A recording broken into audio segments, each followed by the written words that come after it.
সুখী থাকিবলৈ সকলো মানুহৰে ইচ্ছা যায়, কিন্তু ইচ্ছা কৰিলে সকলোৱে সুখী থাকিব নোৱাৰে। আমি সুখী থাকিবলৈ বহু চেষ্টা কৰিও সুখী থাকিব নোৱাৰোঁ। কিবা নহয় কিবা কাৰণত আমাৰ মনটো দুখী হ'বই। যদি আপোনাৰ মনটো অনবৰতে বেয়া লাগি থাকে, তেতিয়াহ'লে এই ভিডিঅ'টো আপোনালোকৰ বাবে। আজি আমি এই ভিডিঅ'টোত সুখী থকাৰ 3টা উপায়ৰ বিষয়ে আলোচনা কৰিম, যিকেইটা ফ'ল' কৰি আপোনালোকে অলপ হ'লেও সুখী থাকিব পাৰিবা। 1 নম্বৰ উপায়টো হ'ল বেলেগৰ লগত নিজক তুলনা নকৰা। যদি আপোনালোকে সুখী থাকিব বিচাৰে, তেতিয়াহ'লে আপুনি আনৰ লগত নিজক কেতিয়াও তুলনা নকৰিবা। যদি আপুনি বেলেগৰ লগত নিজক তুলনা কৰি থাকে, তেতিয়াহ'লে আপুনি কেতিয়াও সুখী থাকিব নোৱাৰিবা। বেলেগৰ কি আছে কি নাই সেইটো যদি তুলনা কৰি থাকে, তেতিয়া আমাৰ মনটো এনিটাইম বেয়া লাগি থাকিব আৰু আমি সুখী থাকিব নোৱাৰিম। সেইকাৰণে আমি কেতিয়াও নিজক বেলেগৰ লগত তুলনা কৰিব নালাগে।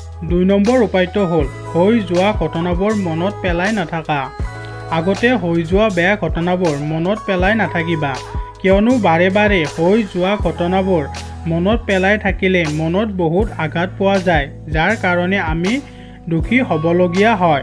সেইকাৰণে আমি কেতিয়াও হৈ যোৱা বেয়া ঘটনাবোৰ মনত পেলাই থাকিব নালাগে।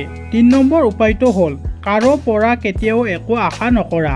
যদি আপোনালোকে সদায় সুখী থাকিব বিচাৰে, তেতিয়াহ'লে কেতিয়াও কাৰো পৰা একো আশা কৰিব নালাগে, কিয়নো যেতিয়া আমি কাৰোবাৰ পৰা কিবা আশা কৰোঁ আৰু আমাৰ সেই আশা কোনোবাই ভাঙি দিয়ে, তেতিয়া মনত বহু কষ্ট পোৱা যায় আৰু সেই কথাটো ভাবি ভাবি আমাৰ মনটো অনবৰতে বেয়া লাগি থাকে যে সি মোৰ লগত কিয় এনে কৰিলে, ইয়াৰ ওপৰত মোৰ বহু আশা আছিল, সি এনে কৰিব নালাগিছিল আদি কথাবোৰে আমাৰ মনত বহু আঘাত দিয়ে।